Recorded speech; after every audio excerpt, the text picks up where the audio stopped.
Et puis pas d'expert européen, bien entendu, sans l'experte de toutes les expériences de vie, bien entendu. Je parle d'Hortense Diftin. Bonjour Hortense. Bonjour Elena, bonjour tout le monde. Salut Hortense. Alors là, Oui. pour le coup Hortense, Oui.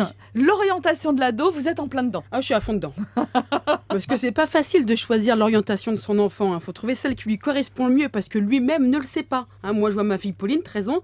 Ma fille, la seule orientation qu'elle connaît, c'est l'orientation méchale, enfin de la mèche, de son groupe préféré, les One Direction. Sorti de ça, c'est le flou. Alors, l'orientation, c'est important. Faut être vigilant. Faut leur ouvrir les yeux à ces chers cocos. Même sous la mèche, les enfants ont tendance à rêver et vu la conjoncture actuelle, il n'y a plus de place au rêve. C'est terrible, mais c'est comme ça.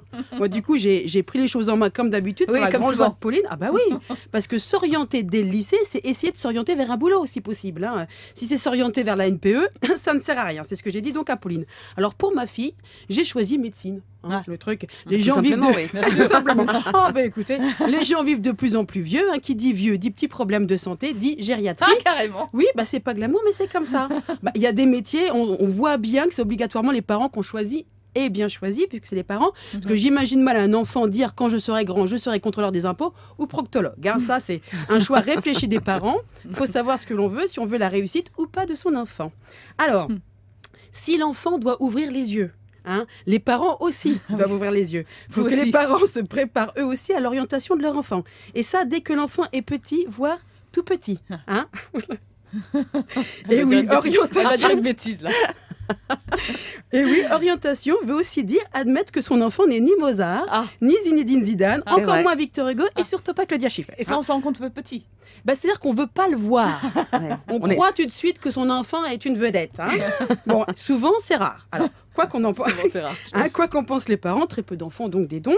Moi, je l'ai vu tout de suite quand j'ai vu ma fille. Alors, plus tôt on s'en rend compte, mieux c'est pour tout le monde. Alors, le mieux, c'est d'avoir un plan B. Si votre choix d'orientation pour votre enfant n'était pas le bon, ce sont des choses qui peuvent arriver. Même une maman peut se tromper. C'est très rare, mais ça peut. Hortense, vous jamais. Non, les mamans peuvent se tromper. Pas moi, bien sûr. Alors, Pauline, elle a la chance d'être la fille du roi de l'andouille et de moi-même. Ah oui, c'est vrai. Donc, son plan B, c'est qu'elle pourra donc, au cas où, poursuivre la tradition familiale.